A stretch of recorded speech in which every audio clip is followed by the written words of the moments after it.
자, 호머 100와 행복. 사실 여러분들이 이 용어가 익숙하지 않을 겁니다. 자, 그만큼 우리가 평균 기대 수명이 늘어나고 문화와 산업이 발달하면서 느껴지는 새로운 단어들이죠. 자, 행복에 대한 굉장히 재미있고 중요한 연구가 있습니다.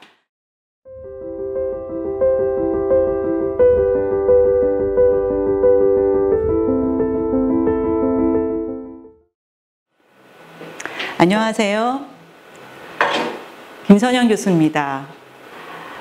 유엔 무역개발회의는 7월 2일 만장일치로 한국이 선진국에 포함되는 걸로 의결을 했습니다. 스위스 제네바에서 유엔 무역 이사회에서 결정된 사항인데요. 우리나라가 그동안의 개발도상국에 있다가 선진국으로 바뀌는 과정에서 유엔 무역개발회의는 1964년도에 설립한 이래 최초로 우리나라를 인정했습니다. 자, 물론 선진국이라는 기준이 개발도상국이나 아니면 후진국보다 경제개발이 앞선 나라라는 생각을 갖고 계실 텐데요. 단순한 경제개발뿐만이 아니라 1인당 국민소득, 산업구조, 교육이나 문화수준, 그리고 기대수명까지 고려한 종합적인 평가라고 보시면 되겠습니다. 그래서 여러분이 잘 아시는 오일머니를 자랑하는 중동지방이 선진국으로 불려지지 않은 이유가 단순한 경제적인 이유 때문이 아니라는 걸 아실 겁니다. 자, 그런데 이렇게 우리가 선진국 대열에 꼈는데, 자, 그러면 우리는 정말 행복할까? 자, 이 시간 우리의 정신건강과 마음 건강을 한번 살펴보는 시간을 갖겠습니다. 한국개발연구원에서 행복 유엔에 발표한 행복 보고서를 놓고 연구한 결과 5월에 발표를 했습니다. 보시면 국민의 행복 지수가 OECD 37개국 중에서 35위밖에 되지 않습니다. 자, 물론 핀란드가 이제 1위를 차지했고요.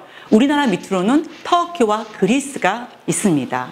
그리고 높은 노인의 빈곤율은 OECD 국가 중에서 평균보다 3배나 높았고요.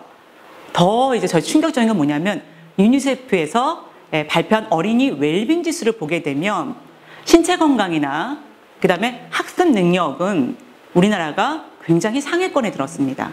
그런데 행복 지수, 행복한가라는 웰빙 지수는 최하위에 머물렀습니다. 자, 이건 어린이뿐만이 아닐 겁니다. 자, 여기다 더해서 세계적인 자살률을 보시면 여러분이 아시는 것처럼 OECD 국가 중에서 또 하위인 걸 볼 수가 있습니다. 자, 이런 결과들을 볼 때 여느 나라들에 비해서 한국은 굉장히 우울하고 행복지수가 많이 떨어지는 나라라는 것을 객관적으로 볼 수가 있습니다. 자, 호머 100와 행복. 사실 여러분들이 호머 100이라는 이 용어가 익숙하지 않을 겁니다. 그리고 5.0이라는 것도 익숙하지 않을 겁니다. 자, 그만큼 우리가 평균 기대 수명이 늘어나고 문화와 산업이 발달하면서 느껴지는 새로운 단어들이죠. 자, 행복에 대한 굉장히 재미있고 중요한 연구가 있습니다. 하버드 대학에서 성인 연구를 했는데요. 1938년도에 미국인 724명을 대상으로 해서 무려 75년간 추적을 했습니다. 물론 그들의 일과 또 가정생활과 그 외에도 여러 가지 건강까지 조사를 했는데요. 연구의 책임자를 맡았던 로버트 윌딩어 교수는 이런 결과를 냈습니다. 사람을 행복하게 하는 건 결국 관계라는 거예요. 자, 관계. 그래서 관계가 좋은 사람들, 또 관계가 깊으면 깊을수록 그 사람의 정서적인 안정이 되고 삶에서 행복감을 느끼면서 장수까지 하더라라는 겁니다. 자, 그래서 양보다는 질적인 행복이 얼마나 중요한지를 알 수가 있습니다. 자, 그런데 우리나라 사회에서는 어떨까요? 한국 사회는 여러 자본이 있지만 그 중에서 사회 자본이 가장 취약한 나라 중에 하나입니다. 자, 이 사회 자본이라는 건 뭐냐면 신뢰, 연결망, 그 다음에 규범입니다. 자, 신뢰. 여러분이 정말 신뢰할 수 있고 믿을 수 있는 친구나 가족, 친인척이 얼마나 있습니까? 자, 그리고 연결망. 자, 이 연결망은요, 내가 사회에 있을 때 기부를 하고, 그 다음에 봉사를 하고, 이런 것들이 안전하게 여유 있게 돌아가는 사회여야 되는데 우리나라도 그것도 굉장히 약한 상황 가운데 있습니다. 연결말도 약하죠. 규범. 우리나라 사람들은 아직도 부정, 부패와 비리가 남아있다라고 보고 있습니다. 그러다 보면은 이런 신뢰, 연결망, 규범에서 우리나라가 굉장히 일반인들이 느끼기에 낮은 거고요. 이게 낮다 보니까 정서적으로, 정신적으로 취약한 나라가 되겠고, 지금 우리나라가 가장 심각하게 고민해야 될 점입니다. 자, 여러분 주변에 보시면 우리나라가 너무나 인터넷이 발달되어 있고 인터넷망이 굉장히 잘 되어 있습니다. 자, 그런데 이런 인터넷이 발달한 걸 기반으로 해서 우리의 심리적인 정신건강은 어떻게 표현될 수 있고 어떻게 하면 좋을까? 저는 이 장치를 고민하기 시작했습니다. 특히 이렇게 장기화된 이 팬데믹 시대에 아날로그처럼 만나고 그리고 상담하고 이런 것들이 굉장히 제한을 받고 있죠. 그리고 예전에는 내가 이런 병을 앓고 있으면 이 대학, 이 병원, 또 다른 나라에 가서 검진을 받고 상담을 했는데 지금은 그럴 수도 없습니다. 자, 그럴 때 우리 사회를 또 개개인의 행복을 위해서 뭔가 안전장치가 필요하다는 생각을 저는 고민을 하게 됐고 그거를 이제 준비를 하게 됐습니다. 자, 여러분 이제 자료를 보시면 당신의 정신건강은 안녕하십니까? 자, 저희가 이제 조사해 본 바에 의하면 자신의 삶이 불행하다고 느끼는 연령층을 보니까 30대 여성이 가장 많았습니다. 남성보다는 여성이 많았어요. 자, 여러분 이 왜 30대가 많겠어요? 30대가 되면 자, 20대에 대학을 마치고 직장 생활을 시작하거나 자기 탐색하는 시간을 갖다가 30대가 되면서 결혼을 고민하게 되고 그 다음에 자녀를 낳았을 때 양육을 고민하게 되고 그 다음에 자기 자신의 삶에 대해서 고민하는 그 가운데도 정신없이 일과 가정생활과 여러 가지로 한번 힘든 시기입니다. 그러다 보니까 여성이 가장 많지 않나 그리고 나는 불행하다고 생각하지 않나라는 생각이 들지만 코로나가 시작된 팬데믹 시대에도 역시 변하지 않고 여성은 30대가 불행하다고 느끼고 있었습니다. 여러분 보시면 저 전반적으로 골고루 불행하다는 생각을 갖고 있습니다. 자, 마음의 병은 숨겨야 한다. 우리나라는 전통적으로 고민하고 힘든 질병을 마음의 상태를 많이 말하는 사람을 가볍게 여기거나 문제가 있다고 생각을 합니다. 그렇죠? 마음의 병을 숨겨야 되는 이유가 뭔가요? 여러분 아시다시피 드러내면 벌써 차별이 들어오죠. 그리고 직장인들이 스트레스를 굉장히 많이 겪으면서 직장 내에 여러 문제들이 발생합니다. 개인적인 문제도 발생하지만 안전사고에도 문제가 생기고요. 더 나아가서 극단적인 선택을 직장에서 하는 경우가 있습니다. 자, 그런 상황에서 왜 마음의 병을 숨겨야 될까요? 자, 직장인들이 직장 안에 있는 사내 상담소를 방문하거나 고민을 털어놨을 때 느꼈던 감정은 뭐냐면 여러분 관심병사라고 아시죠? 관심사원이 된다라는 거, 그 다음에 주목하는 낙인의 이런 인식이 찍힌다는 거예요. 그리고 낮에 직장에서 일할 때는 많은 사람들과 어울리기 때문에 본인의 고민이 그렇게 들어가지 않습니다. 그러나 홀로 있는 시간, 그 다음에 나 혼자 뭔가 해결해야 될 때, 이럴 때, 외로울 때, 이럴 때 마음의 병은 더 드러나게 되고 특히 이게 팬데믹 시대에는 누군가 만나서 이런 얘기를 고민을 들어줄 사람도 없고 또 말할 상대도 상당히 부족합니다. 자, 여러분 보시면 정신건강 문제가 생겼을 때 최초로 정신보건 서비스를 언제 이용하느냐 걸리는 시간을 봤어요. 영국이 30주가 걸렸습니다. 자, 미국이 52주. 거의 1년이 되면 나한테 문제가 있구나. 빨리 상담을 받고 빨리 병원을 가고 어떤 문제를 해결해야겠다 인식을 하는데 한국은 84주가 지나서야 내가 마음에 문제가 있고 정신적인 문제가 있고 내가 이거를 어떻게 좀 해봐야겠구나. 주변의 도움을 받아야겠구나. 기관을 방문해야겠구나 라고 생각을 하는데 이미 너무나 많은 마음의 병들이 지난 상태입니다. 그러다 보니까 경제적인 문제와 또 주변에 지지해주는 이 자원이 상당히 부족하고 시간을 많이 놓치게 되는 거죠. 사실 사회적으로 보더라도 이거는 굉장히 오히려 사회에서 지불해야 되는 돈들이 더 많아질 수 있는 이런 상황들입니다. 자, 국민 절반이 코로나19로 인한 불안과 우울함을 호소했다. 제가 이제 코로나가 시작되면서 1년 반 가까이 상담을 진행을 했습니다. 그전에는 이제 미술 치료와 직접 대면 아날로그식의 상담을 했다면 전화 상담을 이제 위주로 했습니다. 처음에 문의를 많이 주신 분들은 코로나를 겪고 가족을 잃고 이런 질병에 치우쳐서 많이들 상담을 하셨는데요. 시간이 지나면서 경제적인 문제를 호소를 했고 더 나아가서 가족과의 갈등을 호소했고 더 안타까운 것은 교수님, 제가 예전에 사실 정신적인 문제가 있었는데요. 코로나가 되면서 다시 우울증이 생겼어요. 자, 그래서 국민의 48%가 코로나19로 인해서 우울감, 불안감을 경험했다라고 했습니다. 그리고 연령이 증가할수록 더 심해지는 걸 볼 수가 있어요. 우리는 연세 드신 분들이 오래 사셨고 또 연륜도 있는 반면에 지혜가 있으시니까 이런 거를 초연하게 대처할 걸 생각하지만 그렇지 않습니다. 오히려 연세 드시고 취약 계층일수록 더 불안하고 우울한 거예요. 왜냐하면 경제적인 것까지 같이 겹치기 때문입니다. 자, 그리고 응답을 이제 절반 된 사람들이 의견을 준 게 뭐냐면 자기 심리 관리 프로그램이 있었으면 좋겠다. 내가 직접 병원을 찾아가고 상담소를 찾아가고 지인을 만나려면 시간을 내야 되고 일손을 멈춰야 되고 또 가족이면 또 같이 이동을 해야 되잖아요. 자, 그런 걸 멈춰서 오히려 내가 스스로 자가 관리할 수 있는 프로그램이 없을까 하는 요구가 가장 많이 있던 것을 볼 수가 있습니다.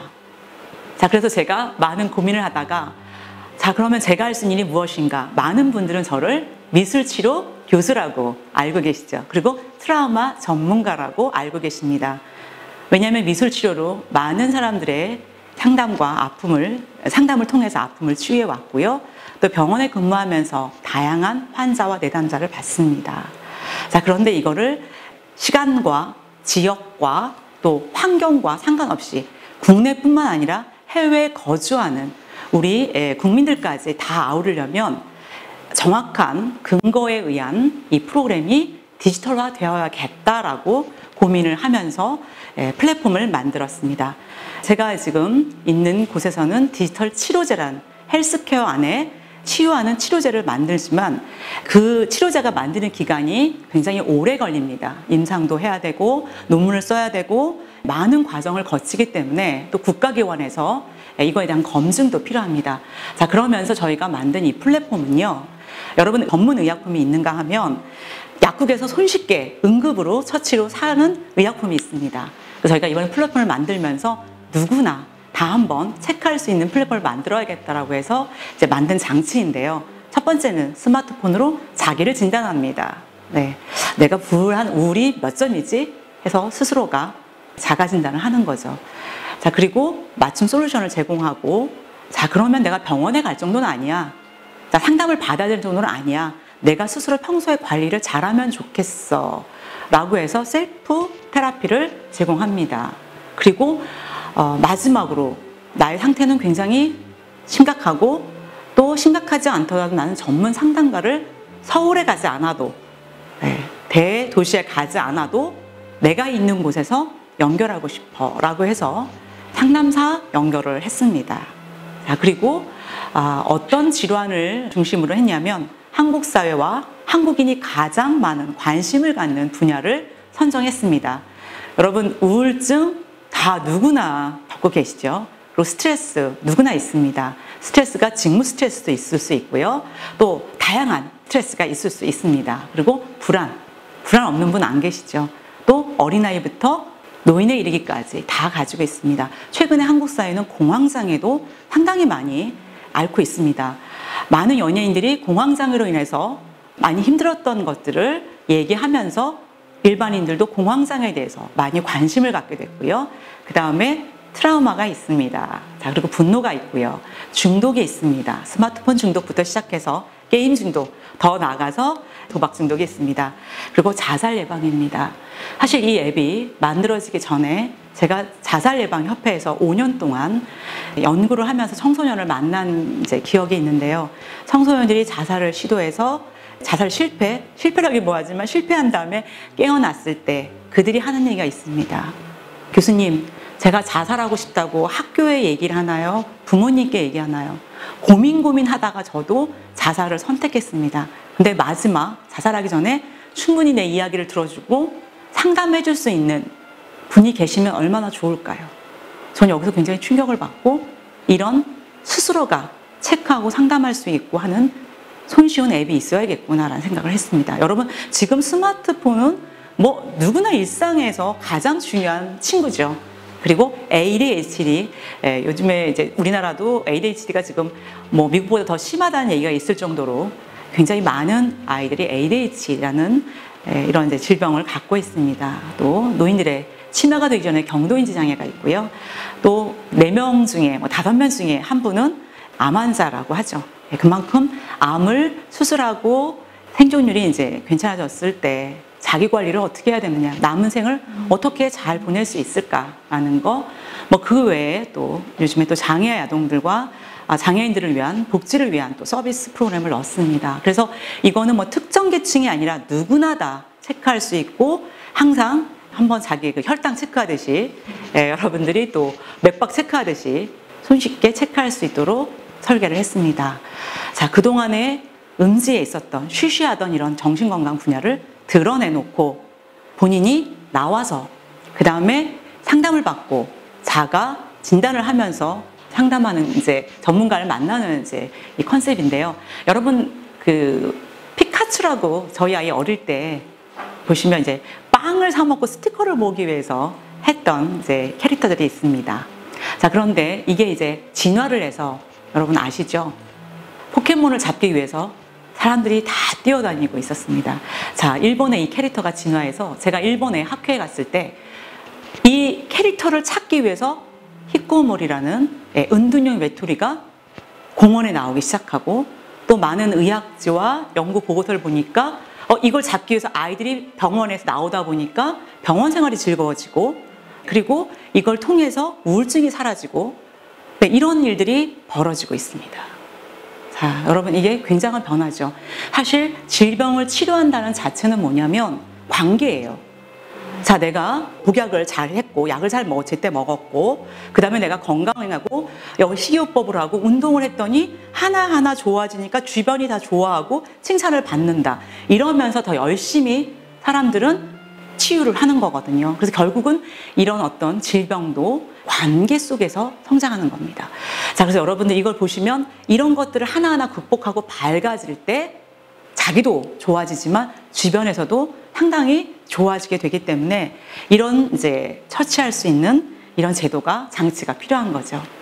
자, 뭐 정상 경미한 게 있고 주의, 중증, 심각은 여러분들이 전문가와 상의를 하세요. 그리고 꼭 극한 경우 아시죠, 여러분? 꼭 심한 경우는 병원에 내원을 하셔야 되는 거죠. 이거 하나가 다 해결해 주지는 않습니다. 자, 그리고 마음 건강에 도움이 되는 게 무엇이 있을까요?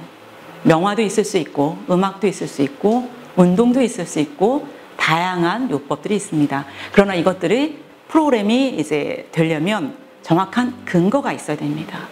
여러분, 암에 걸렸을 때 주변에서 갑자기 정통의학을 서양의학을 무시한 채 뭐를 먹으면 낫는데 뭐 하지 말고 병원에 안 가면 낫는데 하지만 이거는 굉장히 위험한 거예요. 그래서 이 프로그램 역시 플랫폼이지만 정확한 컨텐츠가 근거가 있는 컨텐츠여야 되고요.